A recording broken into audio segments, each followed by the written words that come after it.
really want me on the team? What's your approach to recruiting? You want first place, come play with me. You want second place, go somewhere else. Like I would watch Magic play. I'd watch Michael play. And I would see them do these unbelievable things, and I'd say, you know, can I get to that level? I don't know, but let's find out.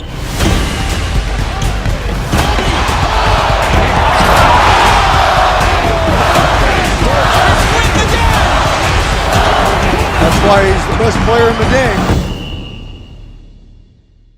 Everything was done to try to learn how to become a better basketball player. Everything. And so when you have that point of view, then literally the world becomes your library to help you to become better at your craft. So because you know what you want, the world's giving you exactly the information you need to become better at it. Because you know what you're looking for. So many guys tell stories about your work ethic. Yeah. What was really your work ethic like, and for how long did you stay disciplined?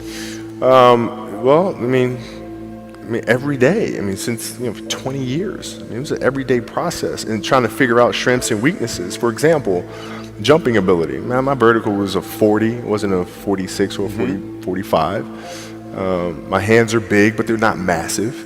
Right? So you got to figure out ways to strengthen them, so your hands are strong enough to be able to palm a ball and do the things that you need to do.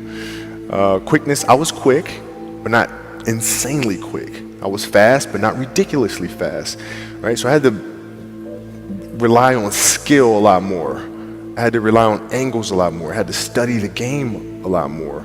And but I enjoyed it though. So like from the time I can remember when I started watching the game, I studied the game, and it just never changed.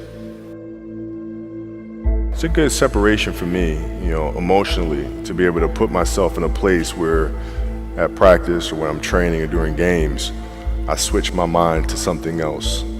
I switch my mode into something else, right? For me, it's the equivalent of Maximus, Decimus, Meridius, and Gladiator picking up the dirt, smelling the dirt. It's go time. Right? So that was my mental switch. It was like an actor getting ready for a film. You got to put yourself in that cage. When you're in that cage, you are that character. And then when you leave there, it's something completely different. But when I'm in that cage, bro, don't touch me. Don't talk to me. Just leave me alone. How did you get mentally and emotionally so strong where it doesn't bother you? Well, you got to look at the reality of the situation. Like for me, it's not, you kind of got to get over yourself.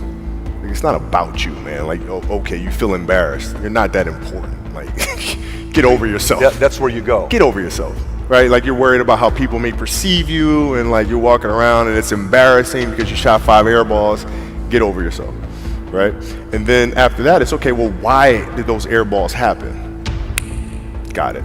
High school, year before, we played 35 games, max, right? Week in between, spaced out, plenty of time to rest. In the NBA, it's back to back to back to back to back to back to back. I didn't have the legs.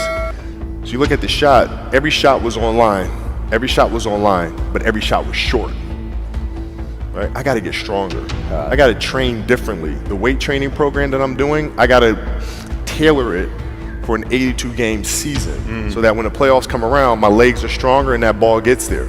So I look at it with rationale and say, okay, well, the reason why I shot air balls is because my legs aren't there. I go, well, next year they'll be there. That was it. Done. Were there some names that you looked at and says, these 3 guys are as crazy as I am? At the time, I deal with what I've referred to as Goat Mountain. I went to Goat Mountain, and I talked to Magic, Michael, Bird, Hakeem Olajuwon, Jerry West, Oscar Robinson, Bill Russell. So I would talk to them. What did you do? What were your experiences? Michael in particular, he's become my big brother. He's been my big brother since I first came in the league. And what was that process like? So I went to them and started understanding the ins and outs of the game, and how they approach things and their level of detail and obsessiveness, and that's what I did. The players that had that passion but weren't willing to commit their entire lives to doing that, right? It's a choice, right? You have other things. You have family. You have all these other things that you have to do. The game can't really be your number one priority. And so I was just looking at that like, man, this is going to be fun.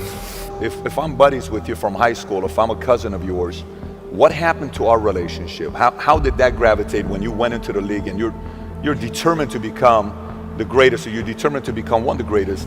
What happens to our relationship? Oh, it suffers. It does suffer. Oh, yeah. Okay. Yeah. Because and you understood that. You were okay with that. Well, yeah. And the people that love you, like friends and family, like they know that about you. Got it. So they let you be you. And when you reconvene, you pick back up where you left off. Mm-hmm. But make no mistake about it, everything in between is lost, right? So those long-term relationships, the commitment of time of, taking vacation. Like I see a lot of players take vacations with other players that are close friends. And they'll just take vacations just to take vacations, or just hang out just to hang out. Like I never did that. Why not though? Why didn't you do that? Well, because when I retire, I didn't want to have to say, I wish I would have done more. I don't want that. I don't want that. You got a lot of people paying their hard-earned money to come watch you perform.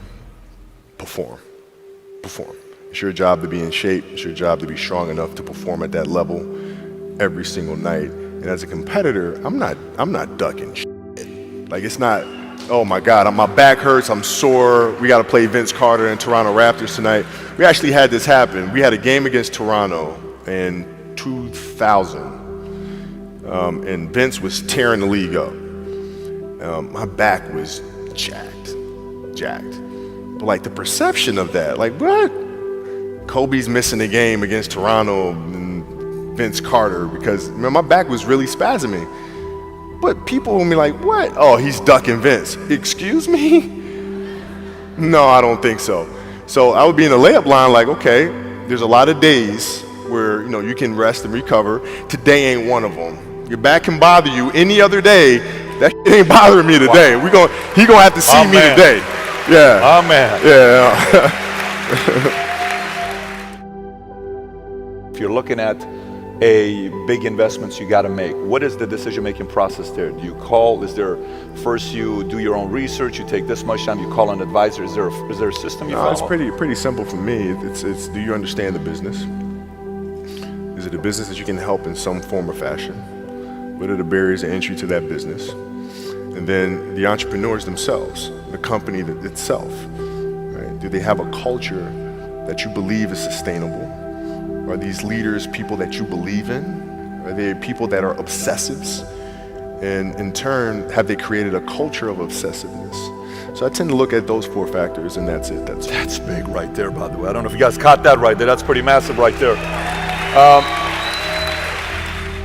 Same determination. What's your current work schedule look like today? It's different because I personally am not writing every word of the novels. I am not animating the films. What I have to do now is make sure that the people that we bring in, these obsessives that we bring in, are challenging themselves to do the best job that they think they can do. That's what I'm there for, is for them to constantly look in the mirror and self-assess and challenge themselves. If we have a project and you're saying, okay, I can do that, that's not the project we want. The projects that say, I don't know if I can animate that. I don't know how to write that story. I don't know how to do that. Those are the things we want, because through that curiosity, you'll reach a level that you didn't think was possible. And so running the studio, that's what I'm doing.